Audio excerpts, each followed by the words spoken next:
English में बात करने के लिए मैं उनको 3-4 चीजें हमेशा बोलता हूँ, चाहे उनके पास मेंटर हो या ना हो। ये 4 चीजें हमेशा होनी चाहिए और वो होती है लिसनिंग, स्पीकिंग, रीडिंग, राइटिंग। और सिर्फ बुक्स को खत्म करने का ही पर्पज नहीं है, चीजों को इम्प्लीमेंट करना होता है। मैं usually 50 pages every single day मेरा टारगेट है पढ़ने का। 50 पेज मुझे रोज पढ़ने ही पढ़ने एनी हाउ। उसके बाद अगर 60 हो जाए, 70 हो जाए, मैं 100 पेजेस भी पढ़ता हूँ। तो इस तरह से मैं 2 बुक्स हफ्ते की पढ़ लेता हूँ। इस स्पीड से मैं साल की 60-70 बुक्स पढ़ता हूँ। आपको एक वाइज नॉलेजेबल पर्सन बनाता है, बल्कि आपकी जो मेंटल होराइजन है उसको बहुत एक्सपेंड करता है। आपकी वोकैबुलरी इंप्रूव होती है और साथ साथ आपका कम्युनिकेशन स्किल भी काफ़ी हद तक इंप्रूव होता है, क्योंकि जब आपके पास बहुत सारे वर्ड्स होंगे आपकी वोकैबुलरी में, तो आप किसी भी चीज़ को बहुत ही क्लियरली, बहुत ही स्पष्टता से उसको डिस्क्राइब कर सकते हैं, व्यक्त कर सकते हैं। अगर आप बिगिनर है तो आप स्टार्टिंग में 10-15 पेजेस पढ़े किसी भी अच्छी किताब के। बहुत सारे लोग मुझसे पूछते हैं कि अपना कम्युनिकेशन कैसे इंप्रूव करें, या फिर मैं इंग्लिश में कैसे बात करना सीखूं। इंग्लिश में बात करने के लिए मैं उनको 3-4 चीजें हमेशा बोलता हूँ, चाहे उनके पास मेंटर हो या ना हो। ये 4 चीजें हमेशा होनी चाहिए और वो होती है लिसनिंग, स्पीकिंग, रीडिंग, राइटिंग। अगर आपको अपनी इंग्लिश स्पीकिंग इंप्रूव करनी है या फिर आपको अपना कम्युनिकेशन इंप्रूव करना है, तो एटलीस्ट आपको रीडिंग पर ध्यान देना चाहिए। आप कम से कम 15 से 20 मिनट तो रीड करो ही करो। 15-20 पेजेस तो आपको रीड करने ही करने हैं। लेकिन अगर आप एक बिगिनर नहीं है, अगर आप थोड़ा एडवांस लेवल में आपको रीडिंग करने का शौक है, तो आप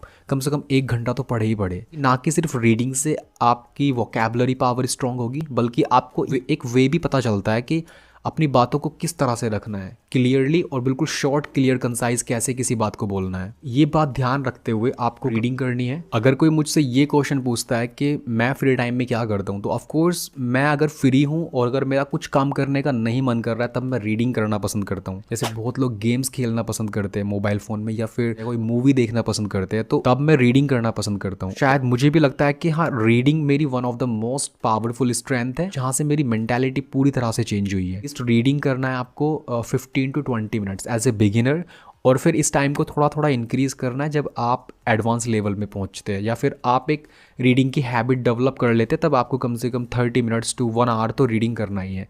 उसके अलावा सेकंड थिंग जो मैं बोलता हूँ, जर्नलिंग करना। कि जो भी आप इन्फॉर्मेशन कंज्यूम कर रहे हैं, देखो रीडिंग के थ्रू क्या होता है, हमारा माइंड एक सॉफ्टवेयर की तरह है, और हमारा माइंड जब किसी इन्फॉर्मेशन को कंज्यूम करता है, चाहे वो हम कुछ देख रहे हैं, चाहे फिर हम कुछ रीड कर रहे हैं, तो तब हमारे माइंड को इन्फॉर्मेशन तो मिल रही है, बट अब बारी है उसको आउटपुट देने की। उसको आउटपुट देने के लिए जर्नलिंग करना बहुत जरूरी है। जो भी आपने पढ़ा है, जैसा भी आप फील कर रहे हैं, फिर आप अपनी थॉट्स में उस चीज को, अपने ही वर्ड्स में उस चीज को डिस्क्राइब करना है। हो सकता है कि स्टार्टिंग में आपको थोड़ा सा डिफिकल्ट लगे। अब जरूरी नहीं है कि आप इंग्लिश में करें, लेकिन आप हिंदी में भी करते हैं, तो इससे आपकी मेंटालिटी बहुत ज्यादा शार्पन हो जाती है। थर्ड चीज जो मैं बोलता हूँ वो है लिसनिंग। कोई भी बच्चा कैसे किसी लैंग्वेज को सीखता है, वो सिर्फ सुन के सीखता है। और अगर आपको किसी भी लैंग्वेज की मास्टरी करनी है, या फिर किसी भी लैंग्वेज को आपको बोलना है, चाहे वो स्पेनिश है, चाहे वो फ्रेंच है, चाहे वो जापानीज, चाइनीज, कोई भी लैंग्वेज क्यों ना हो, आप उसको सुनना शुरू करें। अब यहाँ बहुत सारे लोग एक एक्सक्यूज बनाते हैं कि हमारा एनवायरनमेंट ऐसा नहीं है। आज के टाइम में एनवायरनमेंट फाइंड आउट करना बहुत बड़ी बात नहीं है। आज के टाइम में हम डिजिटल एज में जी रहे हैं, और इस डिजिटल एज में सबके पास मोबाइल फोन है, गैजेट्स है, सबके पास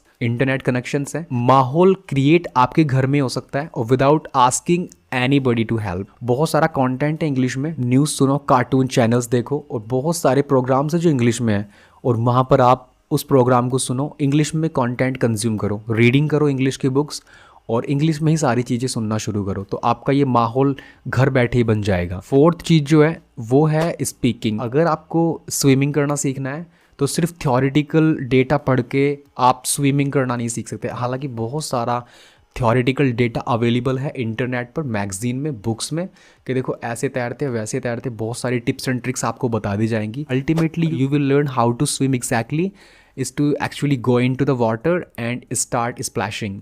आपको पानी में जाकर हाथ पैर हिलाना होगा। तो जैसे आपने रीडिंग करी, आपने जर्नलिंग भी कर ली, और आपने इंग्लिश में लोगों को बात करते हुए भी सुन लिया, बट मोस्ट इंपॉर्टेंट फैक्टर है वो है स्पीकिंग। जब तक आप स्पीकिंग नहीं करोगे, तब आपको स्पीकिंग नहीं आएगी। और यहाँ पर बहुत सारे लोग ये भी बोलते हैं कि सर मैं तब तक बोलना शुरू नहीं करूँगा तब तक मुझे आएगी नहीं, जबकि ये कहानी बिल्कुल उल्टी है। जब तक आप बोलना शुरू नहीं करोगे, तब तक आपको बोलना आएगा ही नहीं। तो पहले ही दिन से आपको बोलना है, भले ही कैसे भी आ रहा है आपको, आप किसी से ना बात कर सकते तो आप अपने आप से तो बात कर सकते। मिरर में देखकर आप प्रैक्टिस कीजिए, एटलीस्ट अपना नाम लीजिए, अपना इंट्रोडक्शन दीजिए, अपने फैमिली मेम्बर को डिस्क्राइब कीजिए, और आसपास बहुत सारी चीज़ें रखी होती है उनको डिस्क्राइब करना शुरू कीजिए। और जब अगर आप इस तरह से अपने आप को डेली बेसिस इन 4 चीज़ों पर फुल्ली फोकस्ड होकर काम करेंगे, मैं गारंटी देता हूँ कि आपकी इंग्लिश इम्प्रूव भी होगी और आपका कम्युनिकेशन लेवल भी बहुत ही अच्छा हो जाएगा। तो इसलिए ये सारी चीज़ें आपको ध्यान रखनी है। रीडिंग मस्ट है, जर्नलिंग मस्ट है, लिसनिंग मस्ट है, और स्पीकिंग भी बहुत मोस्ट इंपॉर्टेंट फैक्टर है अगर आपको अपना कम्युनिकेशन स्किल इंप्रूव करना है।